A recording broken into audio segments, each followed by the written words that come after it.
Ladies and gentlemen, welcome to yet another episode of It's Me Speaking to You. I'm, as always, your ever-faithful host, Mr. Jeffrey Wilson, coming to you live and direct from the Gateway to the West, St. Louis, Missouri. And today, we have a wonderful guest on, a wonderful gentleman. No pun intended. Ladies and gentlemen, we have the number one ranked, and did you hear me, Mr. Tyron Woodley, the number one ranked welterweight in the UFC, ladies and gentlemen. He's a fantastic guy. Coming back for round 3 with your boy, it is Mr. Stephen Wonderboy Thompson. How are you doing, sir? Doing great, man. Glad to be on with you. Yeah, I know you're a busy cat. We ran a little bit late. Like you said, you were doing a little bit of karate camp that you got going on. Tell me a little bit about that. Yeah, man. So, it's a full-time job here at Upstate Karate in Simpsonville. You know, during the school year, we have after-school programs, karate classes going on during the day. And then, during the summertime, kids come for karate camp. So we take these kids bowling. We take them, water park. We take them to Frankie's Fun. We take them all kinds of places, man. We also have a good time here at Upstate Karate. So have my phone down. I was out there partying with the youngins and having a good time, man. So sorry I missed you. Hey, no worries, man. Better late than never. Like I said, I figured some media got a hold of you wanting to talk to you about this past weekend, which we obviously will get into. Like I said, you're kind of you're a good-hearted dude, man. I mean, obviously kind of a interesting contrast, a real killer in the octagon, but real just chill, laid back, and just a gentleman outside of the octagon. Like I said, doing stuff with kids. And I noticed a few months ago, you had an opportunity, you and the crew, I think your dad went with you, went over to the Philippines, and I kind of followed that trip, man. That looked pretty awesome. What started that all? What kicked that off? Man, it was actually really cool. After the Johnny Hendricks fight, everything kind of blew up after that. UFC, it was like 3 days I got back from the UFC from Vegas. They called us like, hey, man, we're getting ready to do a UFC tour. I'm like, sure, where's it going to be at? They were like, the Philippines. We're going to spend about 4 or 5 days there and then go to South Korea. I was like, man, heck yeah, man. So I went to the Philippines with the UFC. Me and Red Dela Cruz, who's one of the UFC ring girls, got to hang out and kind of, tour the city and kind of see the whole environment, eat some of the delicacies there. Oh, my goodness. So we had some, it's called balut, which is fertilized duck eggs. And we'll never put that in my mouth ever again. It was pretty disgusting. But some of the stuff was really good. And in South Korea, you're going from 85 degree weather in the Philippines to like below freezing in South Korea. So it was definitely a change, but it was amazing, man. Yeah, I was going to ask you how hot it was, man. That's kind of down in that down in the jungle a bit, man. That's a bit of a hot area. You said it's only 80. It wasn't super humid, because when I think of that area, I'm thinking like just sweltering heat. Yeah, I mean it was humid, but I mean I live in South Carolina. That's true. It's so humid here, it's ridiculous. You take a shower, you step outside, and you got to go back in and take a shower. Take a shower. That's how sticky it is here. Yeah, I hear you there, man. Here in Missouri, man, and St. Louis this summer, it's been a scorcher, brother. It's so I can definitely sympathize with you there. So yeah, man. Obviously, the world of the UFC, man, it's changing by the day, man. It just got bought out, $4 billion. It seems like the brand, not only the brand is changing, the sport is changing. What are your thoughts on the buyout, first of all, the new ownership? Obviously, Dana's going to stick around. It looks like Joe's going to stick around. Joe Rogan's going to stick around in a little bit of a limited capacity. What are your thoughts on the big buyout? I think it's pretty cool, to be honest with you. I mean, a lot of people are scared of change, but I enjoy it and accept it. New things are going to happen. I think it's going to be for the best, especially for the fighters and, just the whole UFC in general. Just the way they're going about things. And, for some people are a little nervous, but, man, I say bring it on. No, absolutely. And obviously one of the big changes we've seen is this USADA business. I mean, and it's for real. And obviously their tests are quite stringent. And a lot of guys are getting knocked off from it. Obviously Brock Lesnar, John Jones, Chad Mendez, BJ Penn a little while ago. It's no joke, man. I mean, what are your thoughts? I mean, obviously it's cleaning up the sport a little bit, because obviously there's kind of a bad reputation. I love it. Yeah. I love it, man. I mean, keep it on the same playing field.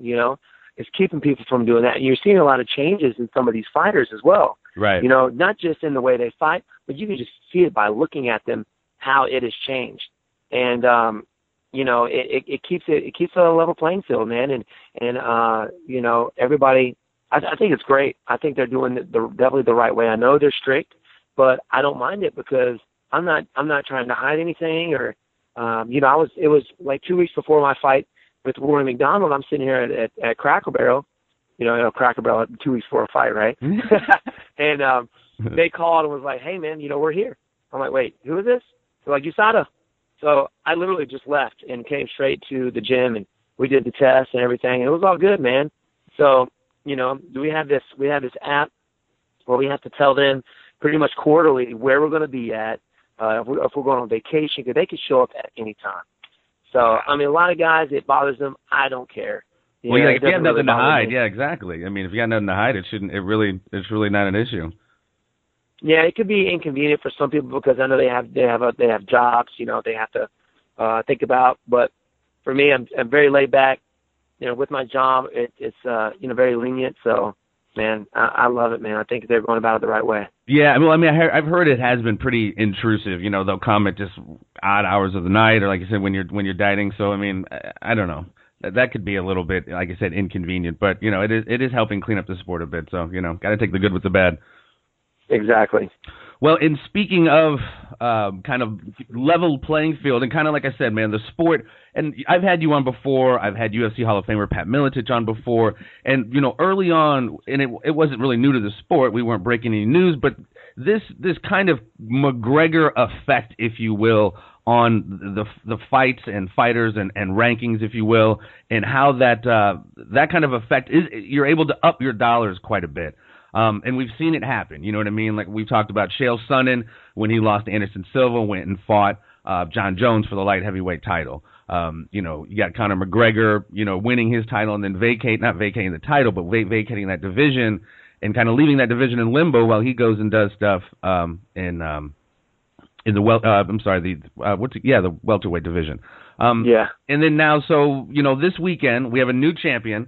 Congratulations to Tyron Woodley. He, dethroned the ruthless one, Robbie Lawler, in a vicious, shocking first-round knockout. And, obviously, congratulations and great work on your analysis, by the way, during Fox Sports. Thank you very much. Looking very dapper, I might add. Had his nice suit on. Cleans up very well. But, yeah, so then, Tyron comes out, and the man you are, step up, and you're like, hey, you didn't take too much damage there, first-round knockout. Let's do it. I'm the number one contender. I've been skipped over more than once. Let's make this happen. And he, out of the box, goes for, I want to do the money fights. Just completely negating the rankings again. Go ahead. Go ahead, sorry. Well, I just think like I said, I think that with the brand going in the direction it's going, I think it does these weird intangible things to kind of diminish it a little bit. It hurts the brand, it hurts the sport because the rankings then don't mean anything. And the guys who are busting their ass like you, it's like, whoa, hey, hold on, man, I'm number one, and I got skipped over more than once. And when you're number one, that means you're fighting for the dude who's got the belt, and it almost diminishes the significance of the belt as well. You know what I mean? So I'm sorry. Go ahead. What are your thoughts on that, brother? Because I know. Yeah, whenever I asked him, pretty much, hey, man, let's get it on. He was like, hey, man, I'm looking for a money fight. I was kind of like laughing in my head a little bit. I was like, wait a second. You just got the title and you're already asking for a money fight. I mean, right. Why don't you defend the title once or a few times before you start doing that? You know what I mean? No, absolutely. And it's like you don't have the right to do that yet. No. Defend the title first. And I'm the number one guy. So let's get it on, man. Let's go. Let's do this. And it is. I mean, you got Bisping fighting, the number 13th rank. Yeah. And then, of course, you got, Tyron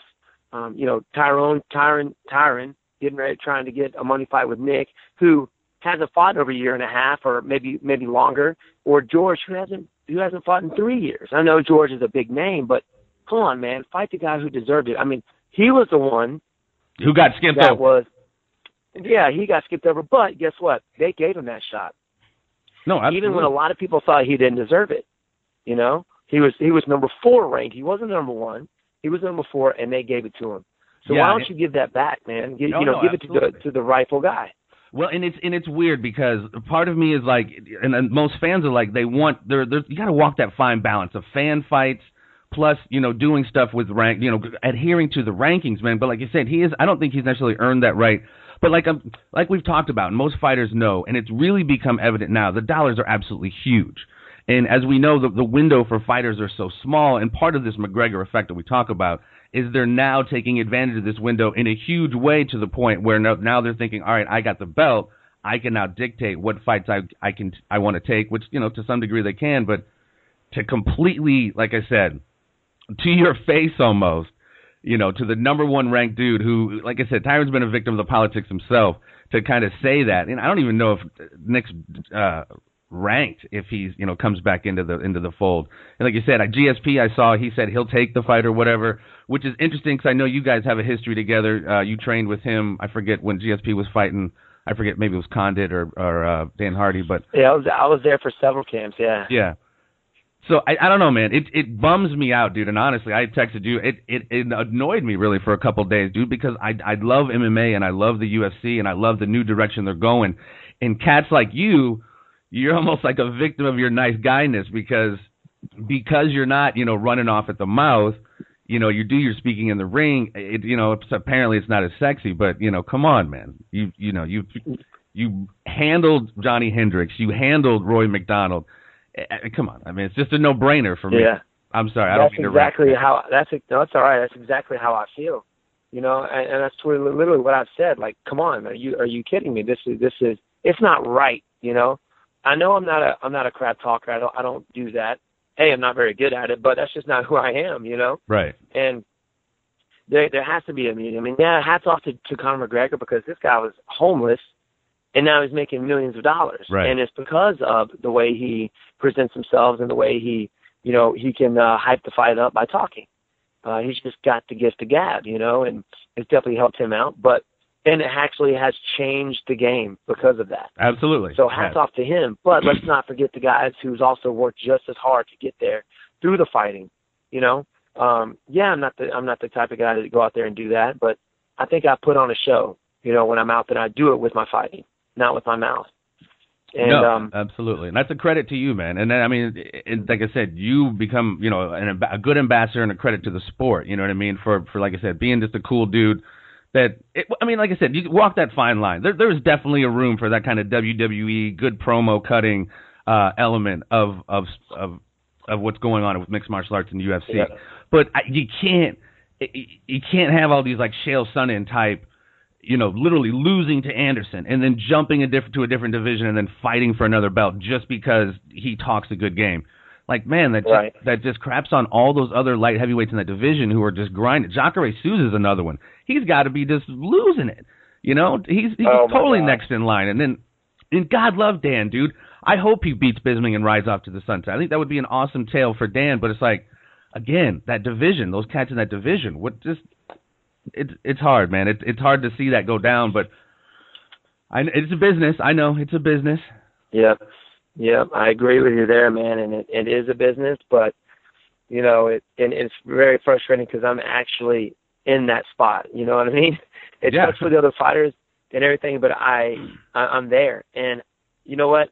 It's going to happen, man. They're going to give me the fight. I just know it. They're going to give it to me. I know he's talking, and everybody knows, and thanks to the fans are actually coming to my rescue a little bit and kind of helping me out by getting out there and talking on social media and saying it's not right and really pushing the fight for me and Tyron. Well, yeah, and I saw, I mean, I don't know how much, you know, truth to give any of this, but I saw on the Facebook or just online here, just Stephen Wonderboy Thompson is fighting at MSG no matter what, and that's from MMA Tonight about 9 hours ago. And I saw something else. The new CEO, I forget his name, was saying essentially like he thought you and Tyron would be an interesting fight.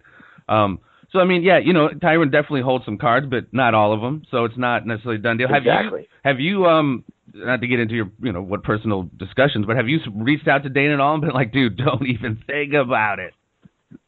You know what? I haven't yet. I actually did that after the Hendricks fight. I went straight up to him. It was actually directly after the fight. I got to sit down there face to face and say, hey, you know, give me the shot, you know. And, of course, you know, they gave it to Tyron, but I haven't yet. You know, I went straight from my fight straight back to here after the Tyron fight.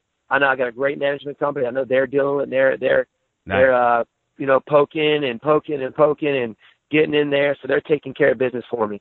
Well, I definitely jumped in his ear on Twitter too. I was like, bro, don't even think about it. I mean, I love it. It don't even make any sense, man. It really doesn't.